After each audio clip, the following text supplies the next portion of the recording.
घरं मिळत आहेत आणि आपल्याला माहित आहे की आपण देवेंद्रजी फडणवीस जे सांगतील ते ते निश्चितच घडतंय, कारण राजकारणातला बाप म्हणून घेणारा कमी वयामध्ये फक्त देवेंद्रजी फडणवीसच आहे. म्हणून तुम्हाला सगळ्याला सांगू इच्छितो की आपल्याला या शहरामध्ये अनेक योजना दिल्या आणि शहराचे सगळे जे महामार्ग आहेत ते सगळे 4 पदरी करून सिमेंटचे रस्ते झाले. या शहरामध्ये स्मार्ट सिटी आणलं.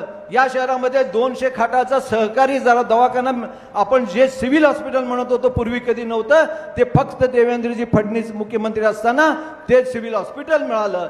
आपल्याला अनेक योजना, फ्लायओव्हरच्या योजना असू द्या, अनेक योजना आणल्या आणि आज आपण बघतोय की आज सोलापूरमधल्या माझ्या मतदारसंघातील 99 ते 95 ते 90% जे काही हद्दवाढ भाग असू द्या किंवा कुठलेही शहरी भाग असू द्या, ड्रेनेज, पिण्याचं पाणी आणि रस्ते मूलभूत सुविधांना पूर्ण होत आहेत. केवळ देवेंद्रजी फडणवीस मुख्यमंत्री असल्यामुळे साध्य झालं.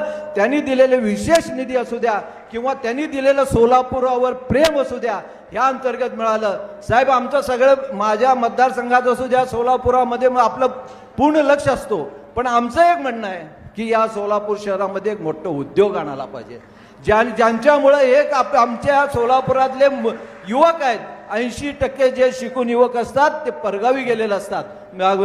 पुणे असू द्या, मुंबई असू द्या, बेंगळूर असू द्या, हैदराबादमध्ये असतात. आणि दुसरी गोष्ट म्हणजे एखादा उद्योगधंदा मोठा आणलं तर या सोलापुरामध्ये आपल्या या हाताला कामं मिळतील आणि लहान सहान उद्योगाला आपल्याला चालना मिळेल. म्हणून तुम्हाला या विनंती करतो की या सोलापूर शहराच्या वतीनं की तुम्ही एक चांगलं उद्योगधंदा आणि एक उद्योगधंदा आपण या सोलापूर शहरामध्ये द्यावं. व आपल्या सगळ्याला सांगू इच्छितो की आपल्याला साहेबांनी एखादं मनात घेतलं तर ते 100% करतील. आणि म्हणून तुम्हाला सांगतो, साहेबांनी उद्योगधंदा आणि IT पार्क नक्की आणतील असं मी तुम्हाला विश्वास घेऊन देतो. हे कार्यकर्ते आहेत साहेब सोलापूरमध्ये, ज्यांनी आपले 40 वर्ष झालं माझ्या मतदारसंघात भारतीय जनता पक्षाचं शीट कायमपणे, लोकसभा असू द्या, विधानसभा असू द्या किंवा महानगरपालिका असू द्या, जास्तीत जास्तपणे लीड मिळवून देतात. हेच ते कार्यकर्ते आहेत ज्यांनी मला 5 वेळा निवडून दिले ह्या मतदारसंघातून. त्यांच्या बळावर मी 5 वेळा निवडून आणलो. त्या कार्यकर्त्यांनी ज्या सुखादुखामध्ये नागरिकांच्या सहभाग होऊन जे काम करतात, खरंच त्यांचं किती प्रशंसा तुमच्या समोर करावं तेवढं सगळ्यांचं कमी आहे. आजकाल थोडं कार्यकर्ते थोडं नाराज असतेच साहेब, कारण काही लोक कुरघोड्या करतात किंवा त्यांना थोडं त्रास देण्याचा प्रयत्न करतात. मी सांगतो साहेब, हा शहर उत्तर आहे. आजपर्यंत तुम्ही जे शहर उत्तरसाठी ज्या तुम्ही आदेश दिला ते आम्ही मानत आलेलं आहे. आणि या शहरच्या उत्तरच्या कार्यकर्त्यांना त्रास दिलं तर शहर उत्तरचे कार्यकर्ते उत्तर देऊनच जबाब देतील असं मी तुम्हाला सांगू इच्छितो. आणि आजच्या या कार्यक्रमाच्या निमित्तानं आपण इथं आलं. या सोलापूर शहराचं गेल्या 2 वर्षापासूनचा आपलं थोडं मर्जी कमी झालं होतं असं वाटत होतं, कारण मुख्यमंत्री असताना साहेब नागपूरला गेले नव्हते, त्याच्यापेक्षा जास्त सोलापूर जिल्ह्यात आले होते. पण आता थोडं मुख्यमंत्री साहेबांनी थोडं आपल्याकडे दुर्लक्ष केले असले तरी, पण त्यांचं कसं म्हणतात ना, घारी आकाशी असलं तरी त्यांचं लक्ष घरट्यावर असतं, तसं आपल्या सोलापूरवर आहे.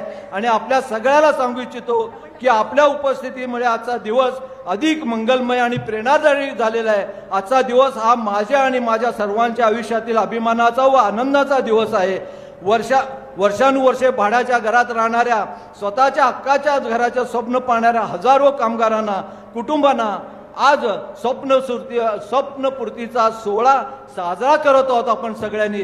आणि आपल्याला सांगू इच्छितो, आज आपल्या सगळ्यांना ज्यांना घरं मिळाले, या नेते राष्ट्रीय कामगार गृहनिर्माणाचे राबवण्याचं जे मुख्यमंत्री साहेबांनी केलेलं संकल्पना होतं, आणि त्यासाठी त्यांनी ड्रेनेजचा पाण्याचा प्रश्न असू द्या, पिण्याचा पाण्याचा प्रश्न असू द्या, ड्रेनेजसाठी असू द्या किंवा इथल्या लाईटच्या संदर्भात असू द्या, विशेष निधी देऊन आपल्या ही संकल्पना कमी पैशात कसं मिळावं यासाठी त्यांनी सातत्यानं आपल्याला मदत केलेली आहे. आणि खरंच आज आपलं नाही तर साहेबाचंही स्वप्न पूर्ण झालेलं आहे या सोलापूर शहरामध्ये.